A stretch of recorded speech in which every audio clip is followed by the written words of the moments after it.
бэлэнбэл гэдэг би английн 4 курс авдаг. За өнөөдөр болохоор бүгдээ хий хааллын нөхцлүүдийг үзэх болно. За эхнийх нь болохоор нэрлэх нь болохоор ингээд тэг нөхцөл тэг дагавартай байдаг учраас ямар ч юм нөхцөл байхгүй. Дараагийнх нь болохоор харьяалах. Харьяалахт нь болохоор өө, ийн, өө гэсэн юм 3 юм нөхцөл.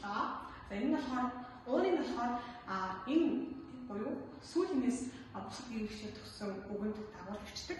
За яг үүнд нь болохоор гүйгчээр төгссөн үгэнд өөний дагуулж бичдэг гэсэн. За ном өө газар өө гэж бичдэг байна.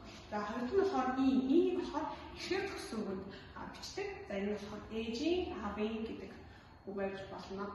За энэ нь болохоор сүүлнээр төгссөн үгэнд залгаж бичнэ. Жишээлх юм бол хин гэдэг сүүлнээр төгссөн одоо үгэнд өө хамбал хиний гэдэг газар нь он гэдэг үгээр бас сүүлнээр төгсөн байгаа учраас өө залгах юм бол онны гэж болно.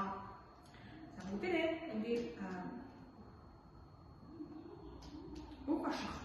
Хоёрдугаар тийм ялгаалын маань болохоор үг ашиг байгаа. Дээд. За энэ болохоор дуу, туу гэж байгаа. За энэ болохоор эхний хэлбэр нь дуур, туур гэж байгаа.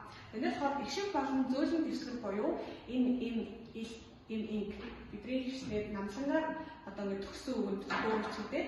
Харин БГ-ээс буюу багаар садар төгсөн үгэнд болохоор туугаар хатуу дэвсгэрээр бичдэг байна. Жишээлх юм бол гэдэг одоо энэ л ишгээр төгсөн байгаа учраас дуу бичнэ. Харин ном буюу намлангийн энэ буюу энэ дээр болохоор зөөлөн дэвсгэр төгсөн учраас одоо дуу буюу ном гэж бичих байгаа. Энэ болохоор дэвтэр буюу ер нь болохоор хатуу дэвсгэр учраас туу залгана. Тэгээд газар нь гэсэн хатуу дэвсгэр учраас одоо туу